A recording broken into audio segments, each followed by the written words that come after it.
Vamos a orar.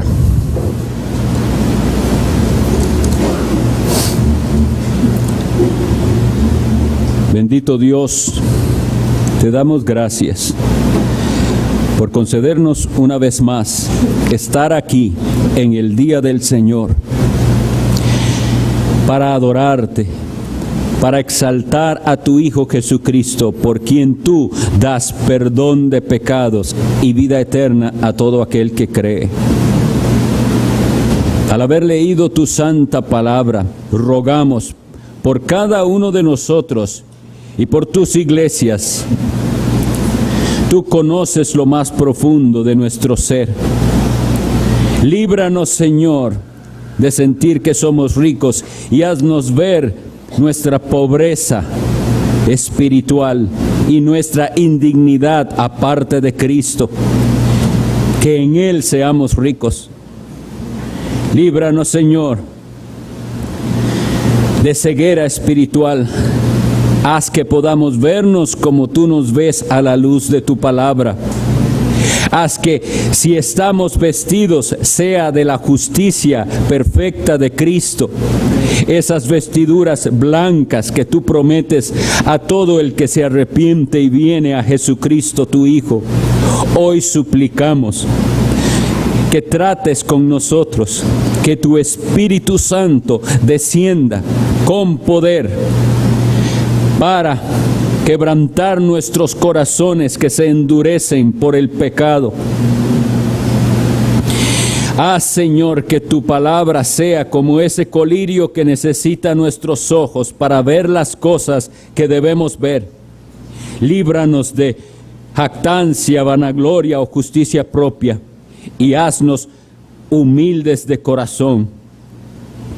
Confiamos en la mediación perfecta de nuestro Señor Jesucristo para que nos atiendas esta oración y tu Espíritu Santo actúe con poder regenerador en los que están muertos, poder santificador en los que son tuyos.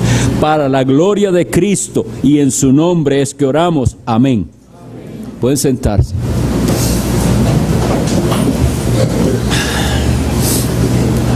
Les invito a abrir la escritura en la epístola de Judas.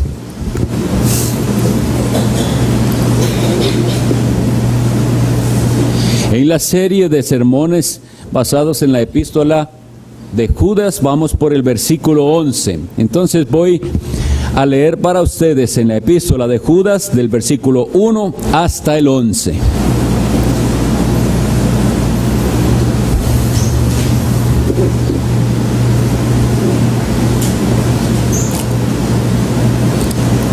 Judas, siervo de Jesucristo y hermano de Jacobo, a los llamados, santificados en Dios Padre y guardados en Jesucristo, misericordia y paz y amor os sean multiplicados. Amados, por la gran solicitud que tenía de escribiros acerca de nuestra común salvación, me ha sido necesario escribiros exhortándoos que contendáis ardientemente por la fe que ha sido una vez dada a los santos. Porque algunos hombres han entrado encubiertamente, los que desde antes habían sido destinados para esta condenación, hombres impíos que convierten en libertinaje la gracia de nuestro Dios y niegan a Dios, el único soberano, a Jesucristo, a nuestro Señor Jesucristo. Mas quiero recordaros, ya que una vez lo habéis sabido, que el Señor, habiendo salvado al pueblo sacándolo de Egipto, después destruyó a los que no creyeron, y a los ángeles que no guardaron su dignidad, sino que abandonaron su propia morada, los ha guardado bajo oscuridad en prisiones eternas para el juicio del gran día, como Sodoma y Gomorra y las ciudades vecinas, las cuales de la misma manera que aquellos, habiendo fornicado e ido en pos de vicios contra naturaleza, fueron puestas por ejemplo, sufriendo el castigo del fuego eterno. No obstante, de la misma manera, también estos soñadores mancillan la carne, rechazan la autoridad y blasfeman de las potestades superiores. Pero cuando el arcángel Miguel contendía con el diablo, disputando con él por el cuerpo de Moisés, no se atrevió a proferir juicio de maldición contra él, sino que dijo: el Señor te reprenda. Pero estos blasfeman de cuantas cosas no conocen, y en las que por naturaleza conocen, se corrompen como animales irracionales. Ay de ellos, porque han seguido el camino de Caín, y se lanzaron por lucro en el error de Balaam, y perecieron en la contradicción de Coré. En este versículo 11 que hemos estado meditando las últimas semanas, tenemos una exposición o una calificación de los apóstatas, de los falsos cristianos, de los falsos maestros también. Para hacer un breve repaso, recordemos cuál fue el camino de Caín. Una religión falsa, con una adoración falsa, desprovista de fe verdadera. Y podemos decir que la adoración de Caín estaba desprovista de fe porque estaba desprovista de obediencia. La obediencia es la muestra de la fe. Es decir, la fe verdadera siempre se demuestra en obediencia. Y aquella adoración necesitaba de un sacrificio. Él quiso adorar según sus propios términos. Y entonces tenemos ahí una religión falsa. Nosotros debemos querer la religión de Cristo, también habíamos dicho. Tenemos que ser cuidadosos de no caer en esas trampas de hoy en día en las cuales los cristianos dicen tener una relación con Dios y se habla de mi relación personal con Dios. Pero si hay una relación verdadera con Cristo, vamos a estar interesados en la religión de Cristo. Es decir, no es solamente profesión de labios ni de sentimientos, sino las enseñanzas de Jesucristo. Creer en Cristo, creer en lo que Él enseñó y estar dispuestos a obedecer. La segunda que vimos fue el error de Balaam, una religión de conocimiento y de palabras. Vimos cómo este profeta habló las palabras de Dios y sin embargo era una religión desprovista de piedad. ¿Qué era lo que atraía a Balaam? Las cosas de esta vida, el materialismo. Y como dijo el apóstol Pedro, amó el precio de la maldad, la codicia. Se mostró con eso que era una religión falsa la que él profesaba, aunque de palabra hablaba muy bien y parecía entender muy bien las cosas. En la práctica no fue así. Y hoy vamos a ver el tercer ejemplo que nos da Judas y dice que perecieron los falsos y lo da como si fuera ya un hecho en la contradicción de Coré. Los falsos creyentes, los falsos maestros, los apóstatas. Y siguiendo nuestra costumbre, como hemos hecho en las otras ocasiones, lo que tenemos que hacer, si queremos entender cuál es esa contradicción de Coré, esa rebelión, vamos al Antiguo Testamento a leer de qué se trató esto. Les invito entonces a ir en sus Biblias a Números capítulo 16.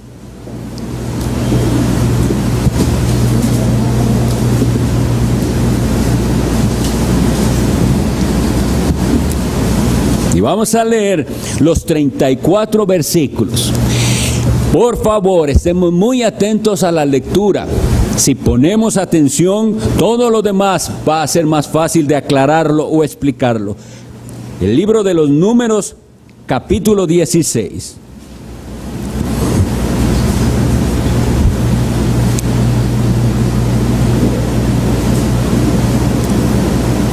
Coré, hijo de Izar, hijo de Coat, hijo de Leví, y Datán y Abiram, hijos de Eliab, y On, hijo de Pelet, de los hijos de Rubén, tomaron gente.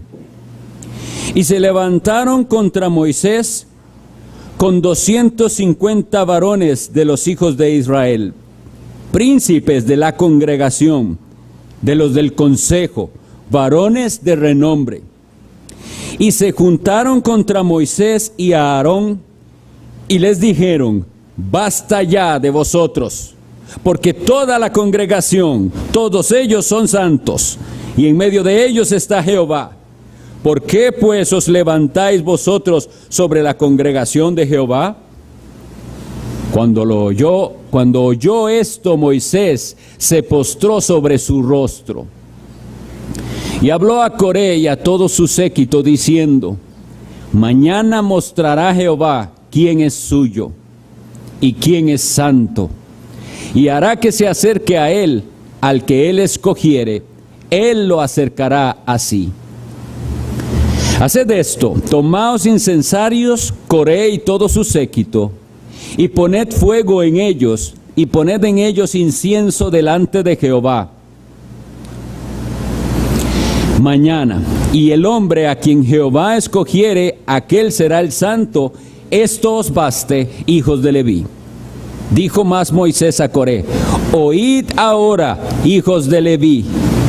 ¿Os es poco que el Dios de Israel os haya apartado de la congregación de Israel, acercándoos a él para que ministréis en el servicio del tabernáculo de Jehová, y estéis delante de la congregación para ministrarles?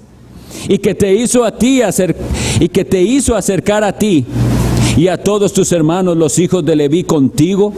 ¿Procuráis también el sacerdocio? Por tanto, tú y todo tu séquito sois los que os juntáis contra Jehová. Pues Aarón, ¿qué es para que contra él murmuréis?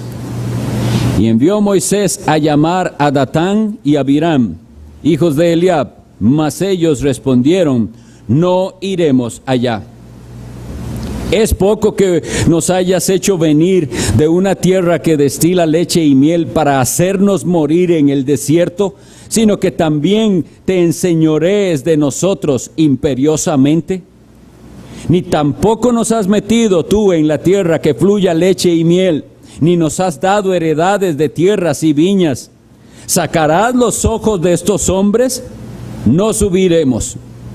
Entonces Moisés se enojó en gran manera y dijo a Jehová: no mires a su ofrenda, ni aun un asno he tomado de ellos, ni a ninguno de ellos he hecho mal. Después dijo Moisés a Coré: tú y todo tu séquito, poneos mañana delante de Jehová, tú y ellos y a Aarón, y tomad cada uno su incensario, y poned incienso en ellos, y acercaos delante de Jehová, cada uno con su incensario, 250 incensarios, tú también y a Aarón, cada uno con su incensario.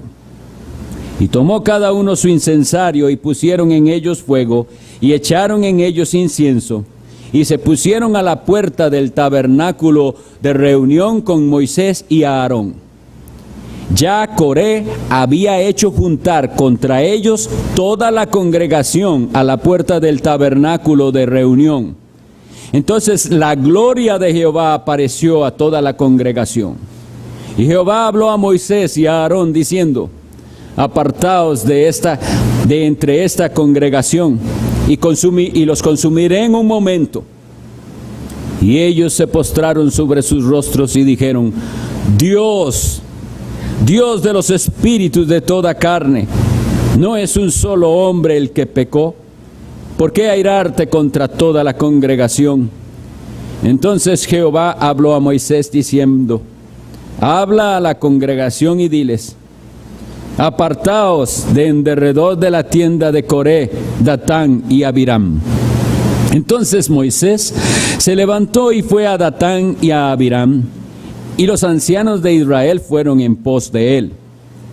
Y él habló a la congregación diciendo: apartaos ahora de las tiendas de estos hombres impíos, y no toquéis ninguna cosa suya, para que no perezcáis en todos sus pecados. Y se apartaron de las tiendas de Coré, de Datán y de Abiram en derredor. Y Datán y Abiram salieron y se pusieron a las puertas de sus tiendas con sus mujeres, sus hijos y sus pequeñuelos. Y dijo Moisés: en esto conoceréis que Jehová me ha enviado para que hiciese todas estas cosas y que no las hice por mi propia voluntad. Si como mueren todos los hombres murieren estos, o si ellos al ser visitados siguen la suerte de todos los hombres, Jehová no me envió. Mas si Jehová hiciere algo nuevo, y la tierra abriere su boca, y los tragare con todas sus cosas, y descendieren vivos al Seol, entonces conoceréis que estos hombres irritaron a Jehová. Y aconteció que cuando cesó él de hablar todas estas palabras, se abrió la tierra que estaba debajo de ellos. Abrió la tierra su boca y los tragó a ellos, a sus casas, a todos los hombres de Coré y a todos sus bienes. Y ellos con todo lo que tenían descendieron vivos al Seol, y los cubrió la tierra, y perecieron de en medio de la congregación.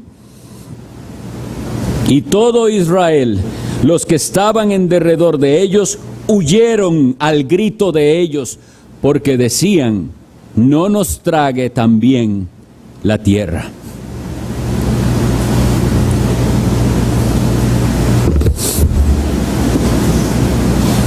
Este evento que nosotros acabamos de leer está registrado después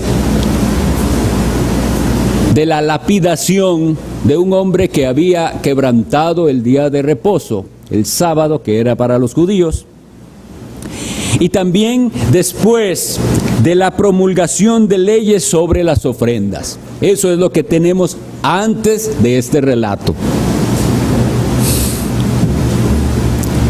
¿Por qué les digo esto? Pudiera ser que esta fuera la ocasión en que Coré ya no pudo soportar lo que él venía sintiendo y pensando. Quisiera iniciar estableciendo esta condición del corazón de Coré. Esto que pasó no pasó de un día al otro, ni de una semana a la otra. No fue que un día Coré se levantó con este ánimo, habló a todos los demás y sucedió lo que leímos. No es así. El pecado va creciendo en el corazón del ser humano poquito a poco. Una vez que le abrimos la puerta, recuerdan la predicación de Caín, el pecado está a la puerta. Le abre un poquito para ver qué quiere y él va a meter el pie y luego va a entrar.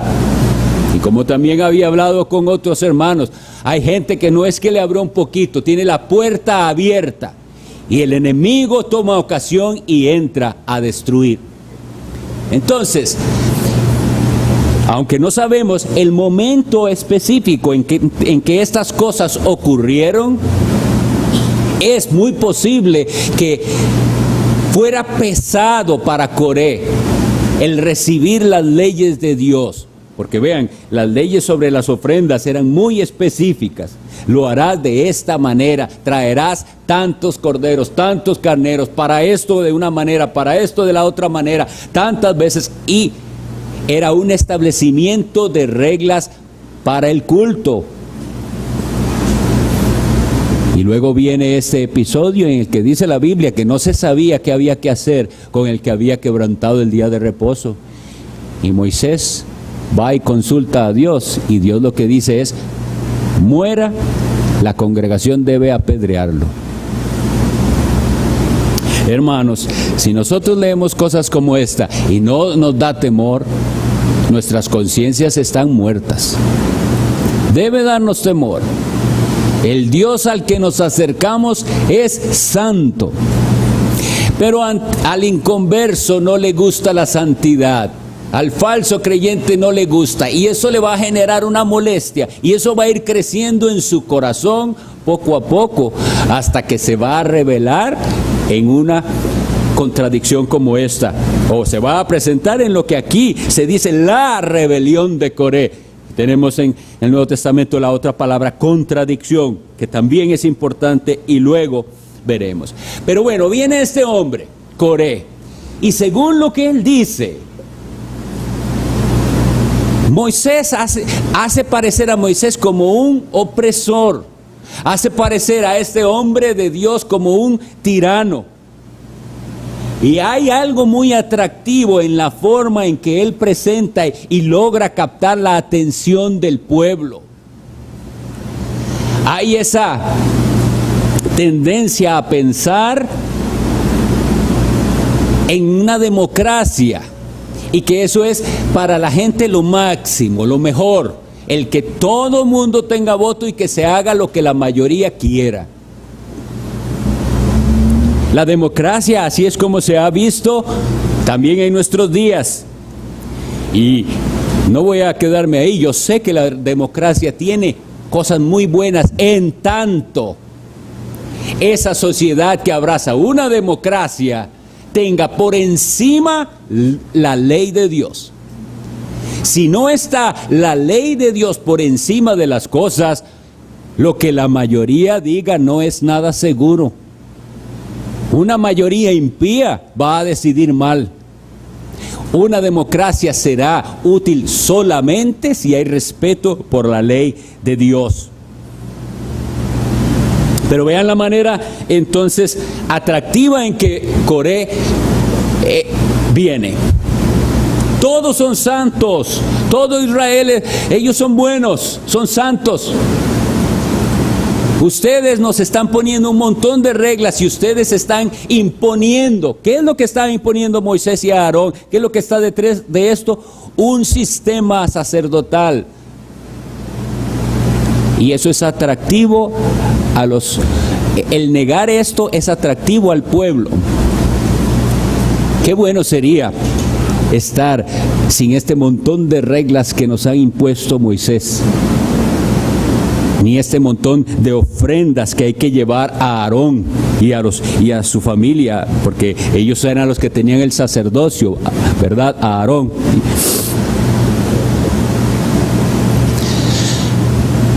Una falsa igualdad. Vamos a considerar esto. Qué bien que suenan esas palabras: igualdad, solidaridad. Somos libres. Todos somos iguales. Y en esas palabras, que suenan muy bien, puede haber un gran engaño. Porque la igualdad en cuanto a valor, no tenemos que confundirla con la igualdad en cuanto a roles y a funciones designadas. Voy a poner el ejemplo de la familia. En la familia, el papá, la mamá y los hijos tienen un mismo valor en cuanto a almas creadas a la imagen de Dios. Y sin embargo, no todos tienen la misma función en el hogar.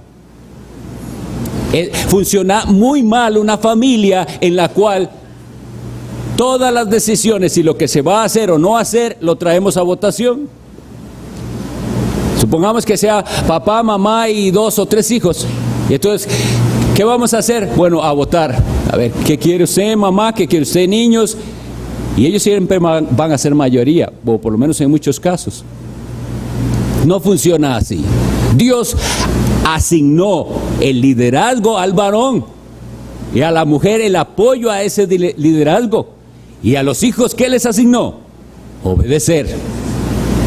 De manera que hay un gran engaño y la gente cree este engaño, que las familias, todo mundo tiene voz y voto y hay que estar explicando todo por qué se hace y para qué se hace. Entonces, qué atractivo suena esto. Toda la congregación de Dios es santa. Y vean que el enemigo siempre sabe usar el lenguaje de Dios también. Porque no es cierto que toda la comunidad del pueblo de Dios son santos. En un sentido es cierto.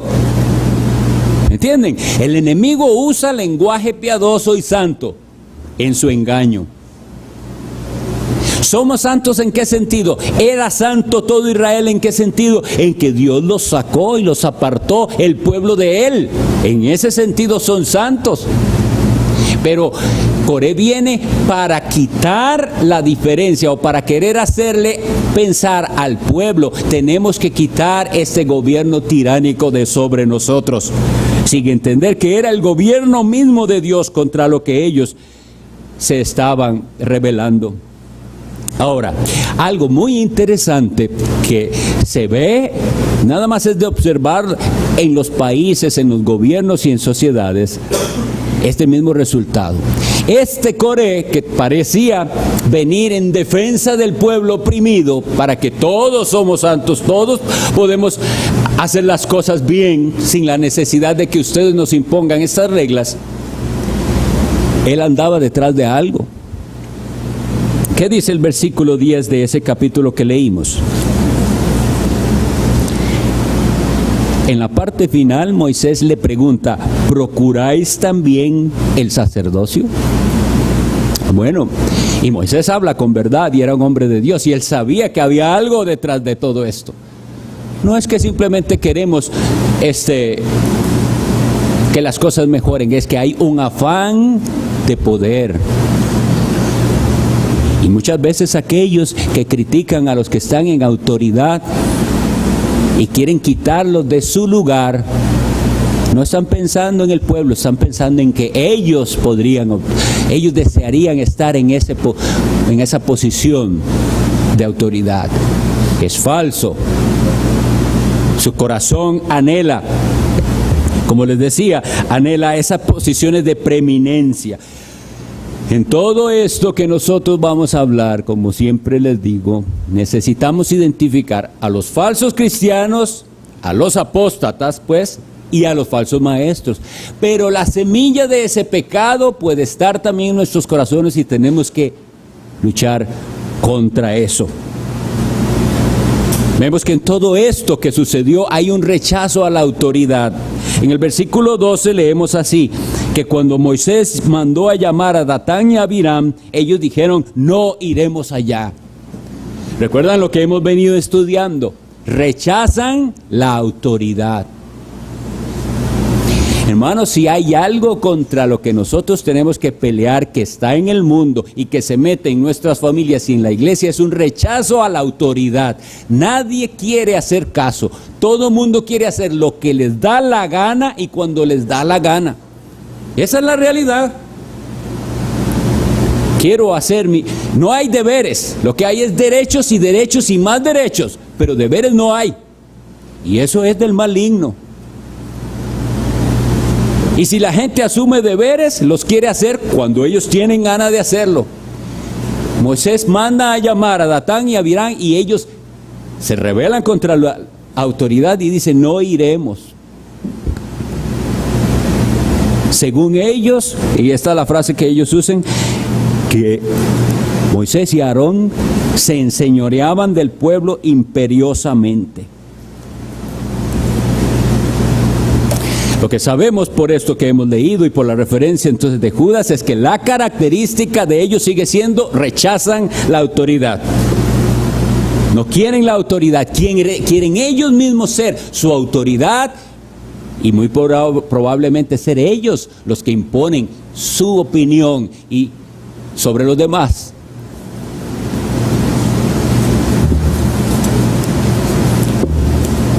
El modelo bíblico es nosotros lo que tenemos que querer seguir para la iglesia de Dios.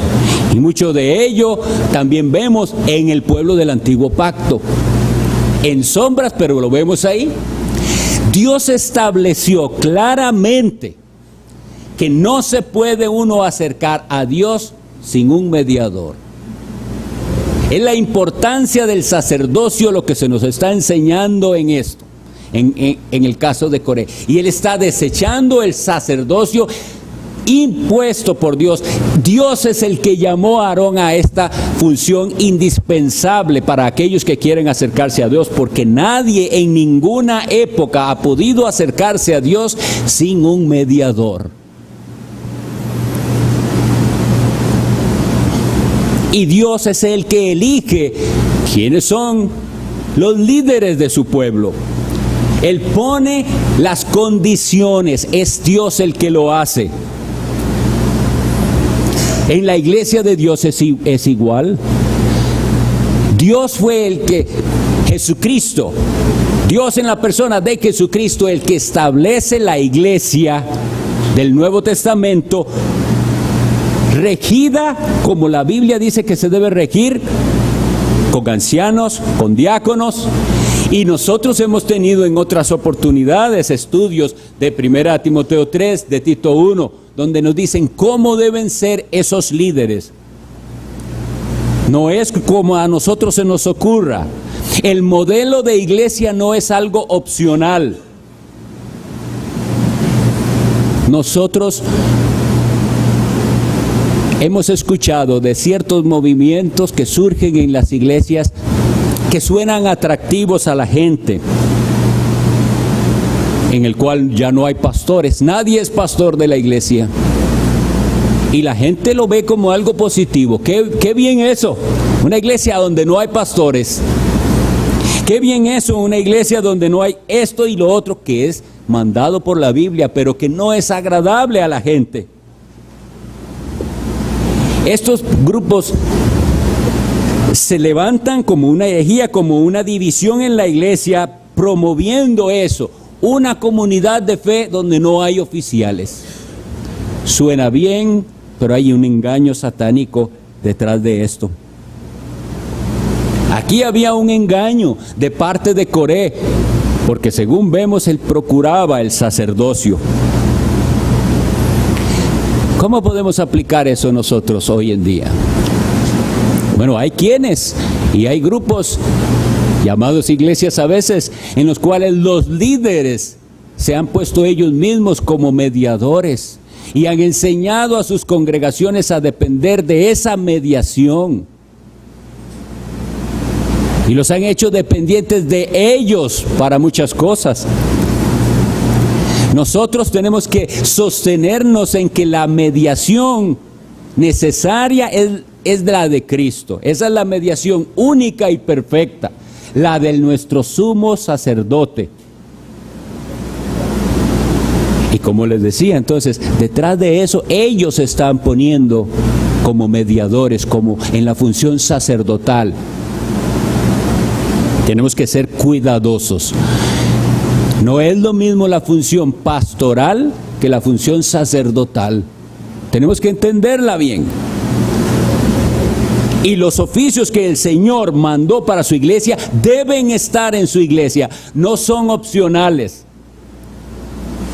El modelo bíblico para el gobierno de la iglesia debemos ir y buscarlo en la palabra y sujetarnos a él. No se trata de que vamos a hacer una encuesta y preguntarle a cada uno cómo quisiera que fueran las cosas.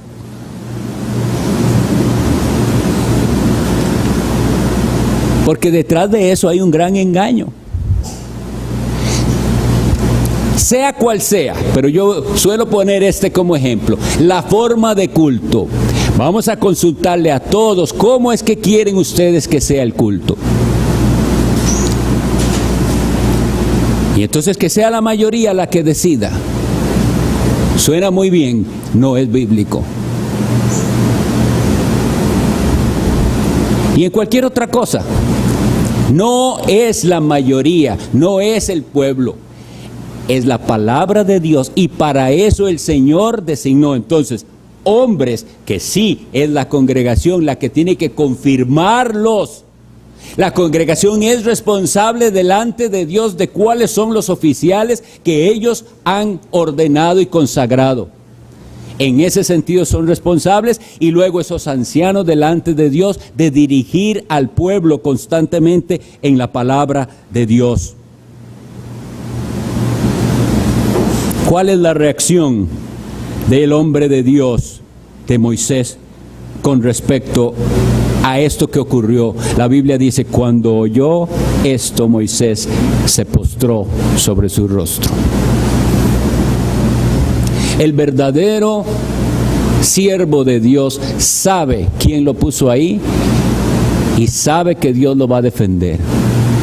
Dígame una cosa, ¿no era algo natural que Moisés comenzara en ese momento a contender y a explicarle a Coré las cosas? Y a eso es a lo que nosotros pudiéramos también sentirnos tentados a defendernos a nosotros mismos y a estarle dando explicaciones a aquellos que se levantan. Nosotros vamos a remitir esa causa a Dios, sabiendo que Él va a tomar cartas en el asunto. Moisés, veamos el caso de Moisés para que de él tengamos enseñanza. Moisés no se puso a sí mismo, no se impuso sobre la congregación. Dios lo llamó habiéndolo preparado, ¿cuántos años? 40 años de preparación en el desierto. Y Dios lo llama y le da una labor. Moisés fue un hombre íntegro, y él lo dice en el versículo 15. Dice: yo ni un asno he tomado de ellos. Vean la maldad de Coré, de su séquito y del pueblo, de no reconocer qué clase de líder tenían. Eso es un grave pecado delante de Dios. ¿Por qué les digo esto?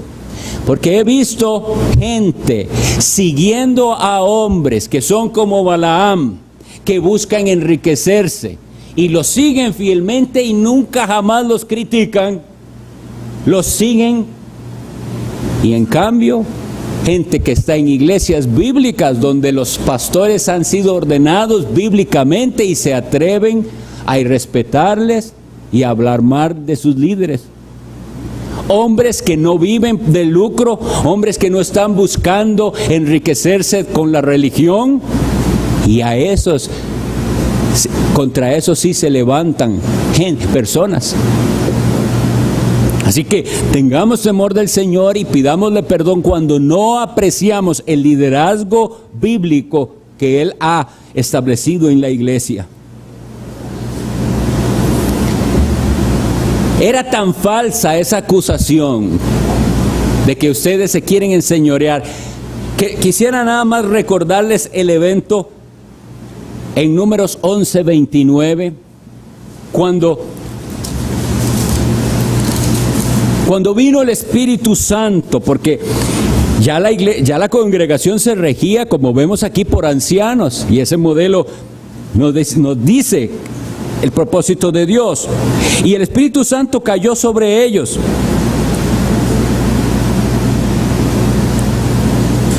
Y Josué, hijo de Nun, en versículo 28, Josué, hijo de Nun, ayudante de Moisés, uno de sus jóvenes, dijo: Señor mío, Moisés, impídelos. ¿Sabe por qué estaba hablando así? Porque el Espíritu Santo había caído y estaban profetizando. Y Moisés le respondió: ¿tienes tú celos por mí? Ojalá todo el pueblo de Jehová fuese profeta, y que Jehová pusiera su espíritu sobre ellos. Moisés no quería él ser el exclusivo profeta. Moisés deseaba que el Espíritu de Dios estuviera en todos, ojalá, decía él. Sin embargo, es Dios quien soberanamente pone a cada uno en el lugar que Él decide. Y a unos quiso poner en el liderazgo y a otros en diferentes ministerios en la iglesia. Pero era falso esto, de que no reconociera a Moisés y que no deseara el bien de todo el pueblo. Ojalá todos ellos fueran profetas. ¿Qué estaba diciendo Moisés? Ojalá todos ellos hablaran las palabras de Dios. Él era un hombre que quería a ese pueblo para Dios. Y a Aarón no se puso a sí mismo. Dios fue el que lo designó. Y de hecho, esto de que dice, ustedes se enseñorean sobre el pueblo, todos nosotros podríamos acercarnos a Dios. Falso. En Éxodo 20, después de que Dios les dio la ley, ¿qué fue lo que le dijo el pueblo a Moisés? Éxodo 20, 19.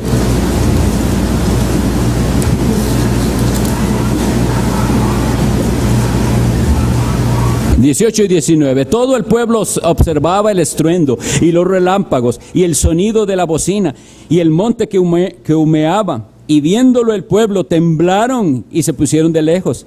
Y dijeron a Moisés: habla tú con nosotros y nosotros oiremos, pero no hable Dios con nosotros para que no muramos.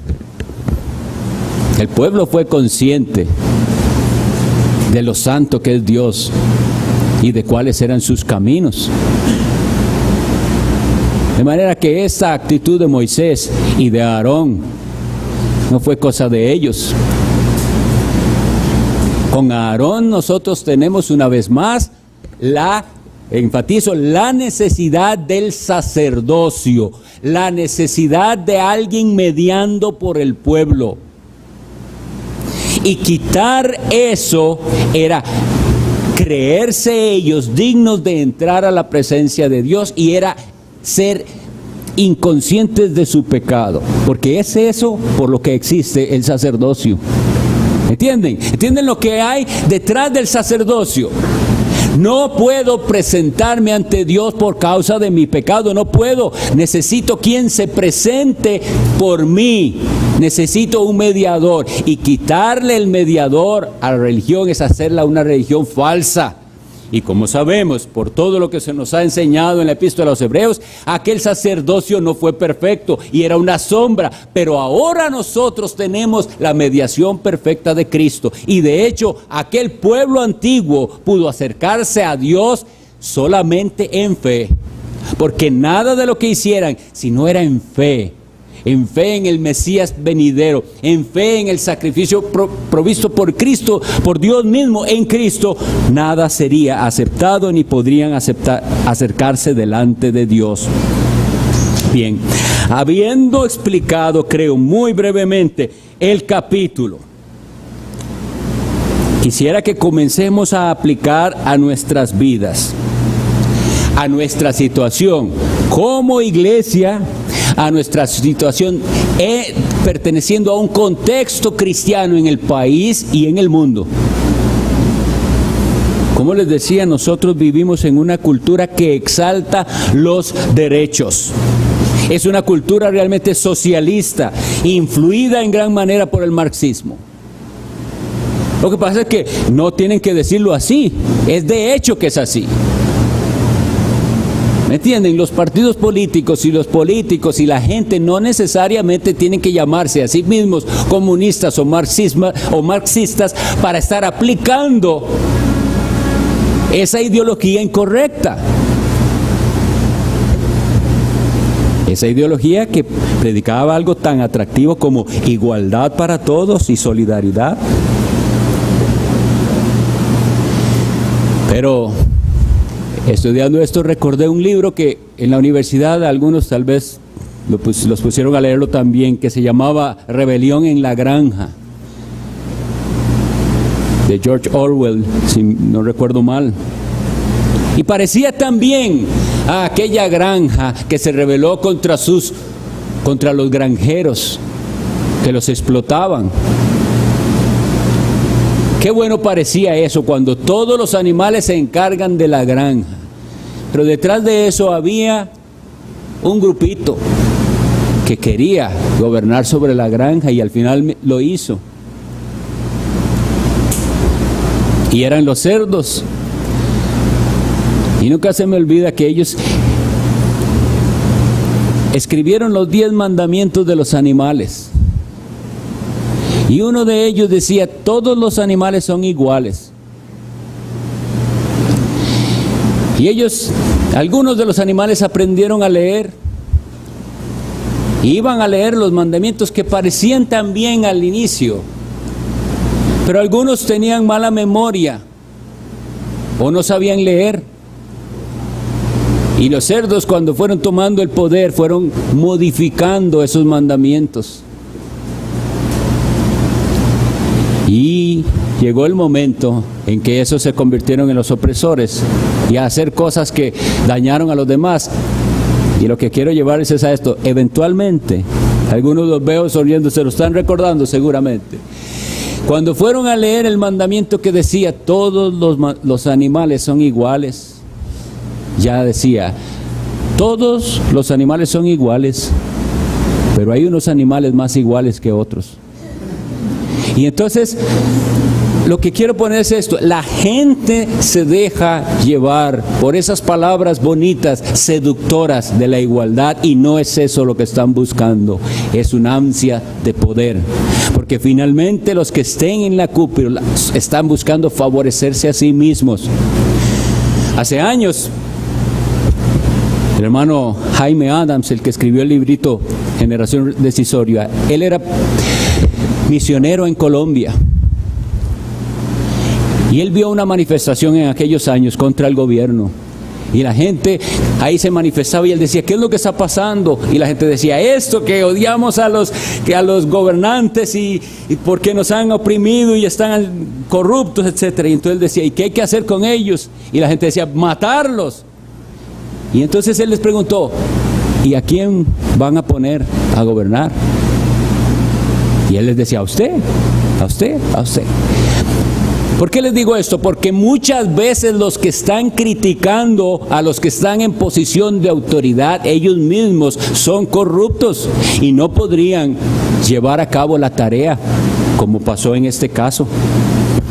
Si nosotros seguimos el método de Dios, si nosotros vamos a la Biblia y hacemos las cosas como la Biblia dice, Él nos dará pastores conforme a su corazón.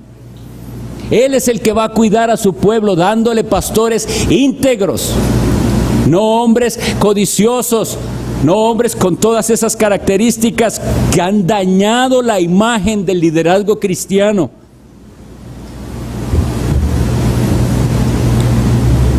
Y hay una cuestión que dice que me llama mucho la atención, que Judas le dice la contradicción de Coré. Contradicción es contradecir también, estar en contra de algo. Y hay una aplicación importante para nosotros como cristianos.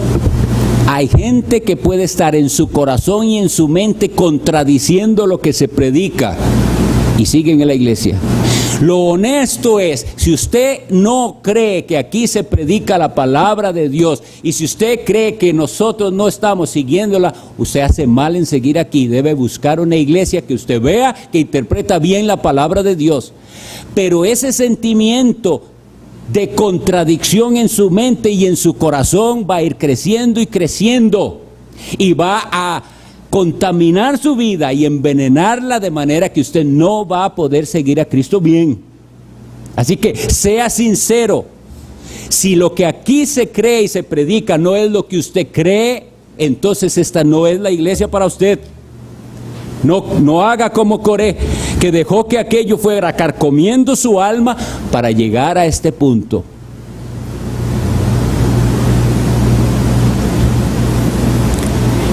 Entonces, una aplicación más es esa semilla, ¿cómo fue que fue floreciendo en Coré? Por la insatisfacción. Él no estaba contento con lo que Dios le había dado y con sus circunstancias. Él era un hijo de Leví y tenía cierta labor asignada que no se le asignó a los demás. Pero él no estaba contento con eso. La persona que tiene esa semilla del pecado de Coré siempre anda viendo a los demás y diciendo, ¿por qué Dios al otro sí le dio, o sí le permitió, o sí lo bendijo y a mí no? Y entonces Coré veía y fue creciendo la envidia en su corazón contra Moisés y contra Aarón. No deje que eso le pase. Mate el pecado, decía John Owen, o el pecado lo va a matar a usted. Como iglesia, no, hermanos, no vamos a hacer las cosas como la mayoría quiera. Así no funciona la iglesia del Señor. Ni en ese ejemplo que les puse de cómo se hace el culto, porque aquí no es un culto de preferencias. Nosotros no hacemos lo que la mayoría le guste o cuáles son las preferencias. Y eso tenemos que tenerlo bien claro, porque mucha gente nos ve y piensan que esta es la iglesia para la gente a la que le gusta así y que tienen que hacer otra iglesia para la gente que le gusta de otra manera. Tiene que ser por convicción bíblica que hacemos las cosas. Hay oficiales porque Dios mandó que la iglesia tenga oficiales, pastores y diáconos, elegidos bíblicamente, ordenados bíblicamente. Qué atractivo sería, sobre todo como vivimos en una época así, haber eliminado por completo las ofrendas. Pero las ofrendas son parte de nuestra adoración a Dios, son mandadas por Dios.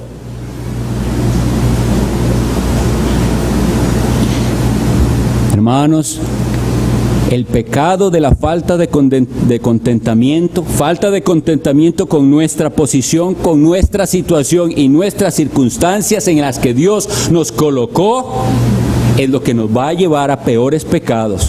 La cosa es, usted tiene un espíritu inconforme como el de Coré, o usted está agradecido, contento con lo que Dios le ha dado, donde Dios lo tiene y como Dios lo tiene. 1 Corintios 12 dice que había unos que dicen, porque no soy ojo, no soy del cuerpo, porque no soy boca, porque no soy manos. Siéntase y regocíjese de ser de Cristo. ¿Recuerdan cuando vinieron aquellos todos contentos porque los demonios se les sujetaban y le dicen a Cristo, Señor, hasta los demonios se nos sujetan en tu nombre? No se alegre de eso, dice el Señor Jesucristo. Alégrese de que su nombre está escrito en los cielos. Y así es con nuestras circunstancias. Si usted anhela algo que no lo tiene, tiene que estar agradecido. Usted tiene lo principal, que es a Jesucristo. Porque esa falta de contentamiento va a generar esa amargura en su corazón, contra otros hermanos, contra los pastores, y al final es contra Dios.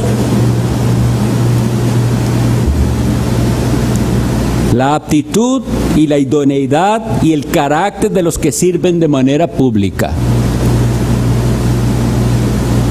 Eso es algo para que tomemos en cuenta. Ustedes debemos hacernos una pregunta, cada uno. ¿Entendemos correctamente el ministerio de la palabra y los oficiales? ¿O nada más venimos a la iglesia porque hay que ir a la iglesia? Entonces, yo tengo como costumbre ir a la iglesia porque hay que ir a la iglesia.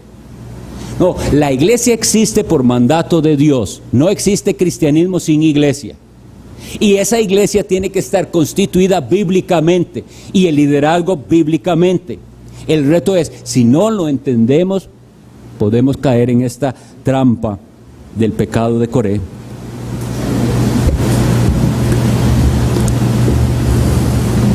Y hay unos aquí más que nos sirven de ejemplo, Datán y Abiram.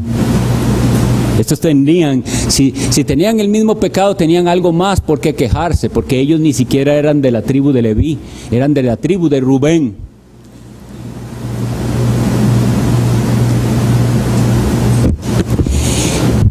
Y para que estas cosas terribles no pasen, la iglesia Dios ha dado armas a la iglesia. ¿Cómo hacemos para evitar que la iglesia tenga líderes tiranos, por ejemplo? ¿Cómo hacemos para que la iglesia tenga líderes como deben ser? Seguir lo que la Biblia dice, como les decía, 1 Timoteo 3, Tito 1. Y esos oficios no son una dictadura ni son vitalicios. Es decir, el que tengamos un oficio no significa que aquí nos quedaremos para siempre. La iglesia es responsable también de cuidar de que si hay un hombre que es un ministro de Cristo y cae o está en ciertas circunstancias, la Biblia dice que puede llamarse a ese anciano. Si hay una acusación, decía Pablo, con 2 o 3 testigos. Contra un anciano no admitas acusación si no hay 2 o 3 testigos. Dios nos ha dado una manera de protegernos. ¿Por qué? Lo digo esto, ¿por qué? Porque puede en nuestras mentes estar, bueno, entonces si no puedo rebelarme contra esa autoridad, debo entonces hacer lo que me digan para siempre, aunque yo vea que estos que me están dirigiendo tropiezan y hacen cosas que no son bíblicas. No es así. Dios nos dio una manera y esta iglesia tiene esa convicción, de manera que cualquiera de los que aquí estamos de oficial podría ser levantado un cargo contra él, y el cargo analizado para el bien de la persona, para su restauración o bien para su expulsión.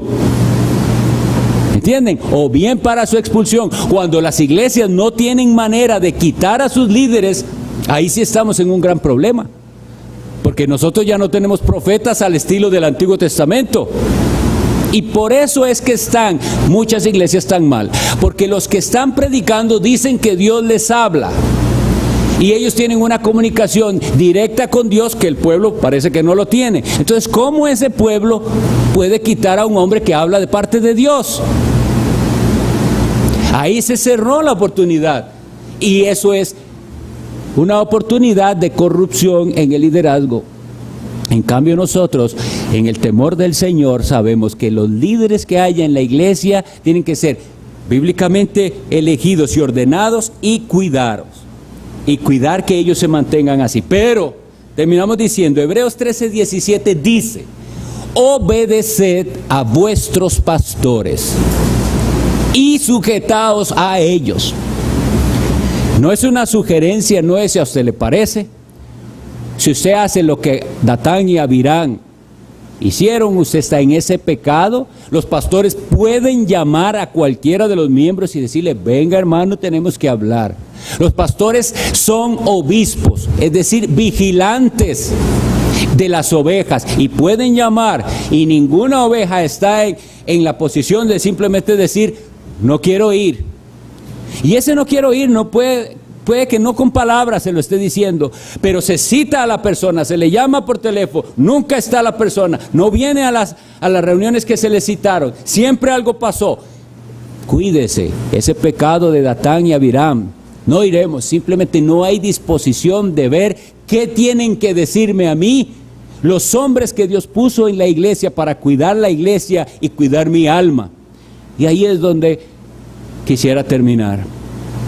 Si la iglesia percibe que hay un liderazgo imperioso, como dice ahí, eso es una cosa. Pero si ustedes pudieran y deben asegurarse de que el pastoreo es amoroso, que la preocupación principal de los pastores es el bien de sus almas, que ellos sufren por su infidelidad, que ellos sufren por su inconstancia, que ellos sufren por sus pecados. No es para nosotros cosa liviana saber de hermanos que anden mal, ni nos alegramos de tener que estar imponiendo disciplinas. Sepan todos los miembros de la iglesia que los pastores claman cada lunes por este rebaño. Cada lunes estamos aquí orando por el rebaño. Aprecien, hermanos, por favor, el liderazgo que Dios ha puesto, porque si no, Dios lo está viendo. ¿Cómo actuó Dios en el caso de Moisés y de Aarón? Es que Moisés le dice: Aarón, ¿qué es? Y hermanos, nosotros, ¿qué somos? ¿Qué somos nosotros? Hombres iguales que ustedes, débiles, sujetos a mucha tribulación, a muchas pruebas, a muchas tentaciones, pero que por decisión soberana de Dios nos puso en una posición en la que tenemos que liderar al pueblo de Dios. Si el Señor nos ha puesto así, es para ver estas cosas, es para que estemos alerta, para que no nos descuidemos. Nuestro corazón puede albergar esa maldad de estar contradiciendo en nuestra mente y corazón lo que el Señor nos dice. Nuestro corazón puede albergar ese deseo de figurar, ese deseo de vanagloria, ese deseo de nosotros estar a cargo de. Procuramos con un culto bíblico eliminar esas posibilidades, porque saben, muchos de los cultos están planeados para la gente, no para Dios, y caen entonces en la tristeza de que alimentan eso que hay en todos, de querer brillar y de querer cierto reconocimiento.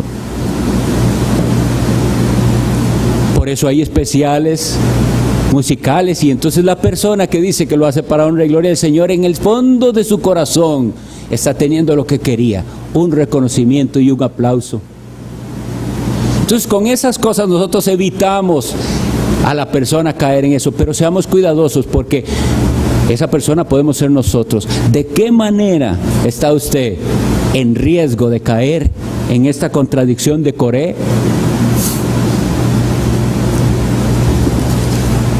Sobre todas las cosas, limpiémonos y librémonos de una clase de cristianismo falso, de un cristianismo falso que no considera seriamente la mediación de Cristo como algo indispensable, necesario.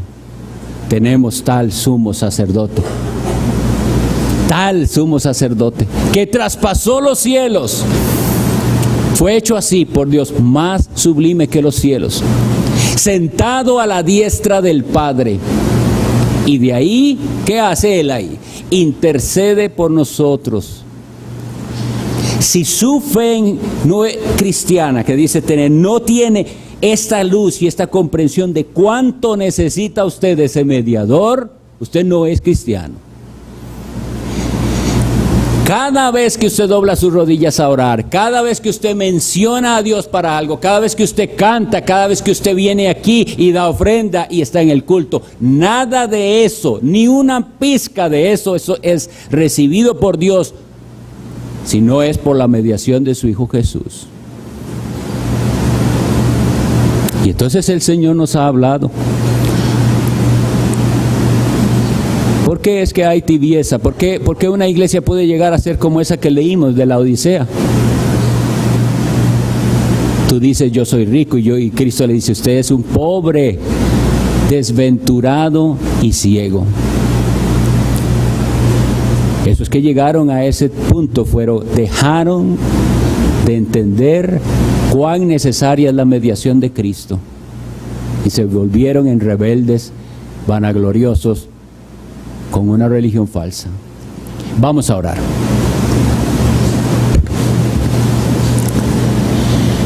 Señor Dios Todopoderoso, Padre de los Espíritus, en tu gran misericordia nos has hablado por tu palabra. Que caiga tu temor en nosotros al escuchar cuán serio es rebelarse contra ti y contra lo que tú has establecido. Tú sabes, Señor, sí, solo tú, si hay en medio de nosotros personas que están confiando en sí mismos, que piensan que son suficientemente buenos, que pueden acercarse a ti sin la mediación de tu Hijo Jesús,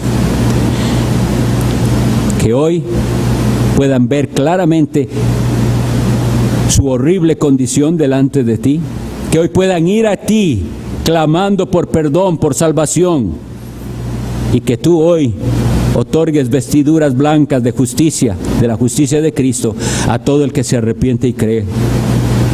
Y a nosotros como iglesia, líbranos, Señor, de despreciar el liderazgo que tú has establecido bíblicamente. Líbranos, Señor, de ser malagradecidos. Perdona a tu pueblo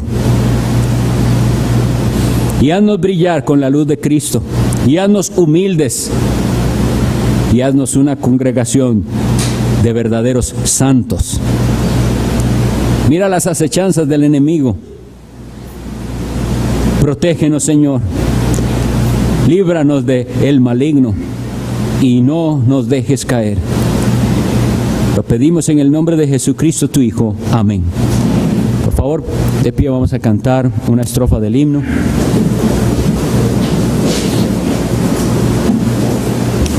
Oh, qué gozo encuentro en Cristo, cuánta paz al alma da.